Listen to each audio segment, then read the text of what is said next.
Briefly tell us about your business and why Dutyfree is an attractive channel. The Three Stills company was formed in 2013 by four former colleagues from our whisky days. The primary objective of our project and setting up the company was to build the first single malt whisky distillery in the Scottish Borders since 1837. We actually began distilling in March 2018, so we're not far off the first spirit becoming legal single malt whisky. In the meantime, while we wait for the whisky to mature, we've created our own blended Scotch whiskies and our own blended malt whisky called Lower East Side.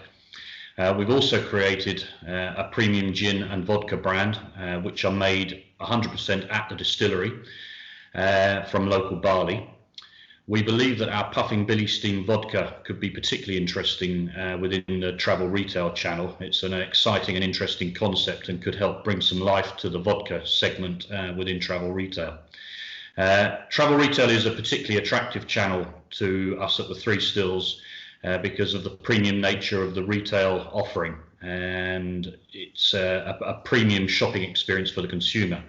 We believe that consumers generally have a slightly different mindset when they're traveling, perhaps a little bit more experimental, and so more open to trying new brands and new experiences.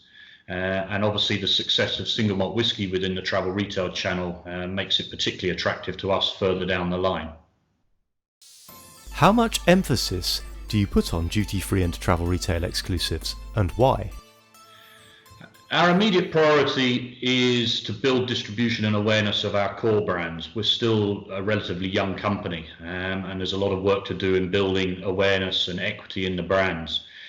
Once we have that awareness and a brand franchise, then travel retail exclusives could be an area that we will explore in the future, and we hope that we could bring some innovation to that area. I would anticipate us probably being a little bit more active in that area in terms of our single malt brand when that becomes available. So it is an area that we're considering, but at this stage of our development, it's the core brand development that's the most important. What is your motivation for exhibiting at TRMarketplace, and what are you looking to achieve during the event? Primarily the loss of the opportunity to exhibit at Cannes TFWA. That was a vehicle to present our company and our brands. This would have been our third year of exhibiting, and we felt that we were building momentum, and we were particularly excited to have the opportunity to launch our Puffing Billy Steam vodka at the show. That's obviously the opportunity has obviously been removed, so this virtual trade show we felt was a good opportunity to try and sustain that momentum that we've been building over the last couple of years. What features of the TRMarketplace digital platform attracted you most?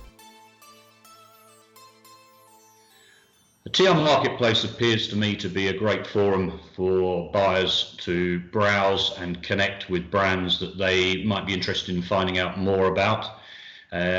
We can also set up video meetings with buyers. We can send out samples prior to the event, which will enable us to have a more active experience or interactive experience during a meeting slot, and conduct a tasting session and learn a little bit more about the brands with the buyers during the meeting. And that can start from up to 4 weeks before the show. We're allowed to exhibit all of our brands, and there is no limit, and why would there be on a virtual forum? The beauty of this concept for us is that retailers that perhaps due to budgetary constraints, particularly given the time that we're in at the moment, might send a more streamlined team to Cannes, whereas this opportunity enables a wider team, the whole merchandising team, the buying team, to spend as much time as they want in the marketplace, browsing and looking for things that might be exciting and new for their particular segment. How do you intend to maximise the functionality of TRMarketplace to make it work for you? We're preparing special sampling kits that we will be able to send out prior to the show, and that will enable us to run tasting sessions during online meetings and get our liquids in front of the decision makers. We'll also be very proactive in setting up meetings prior to the show, contacting retailers on the forum.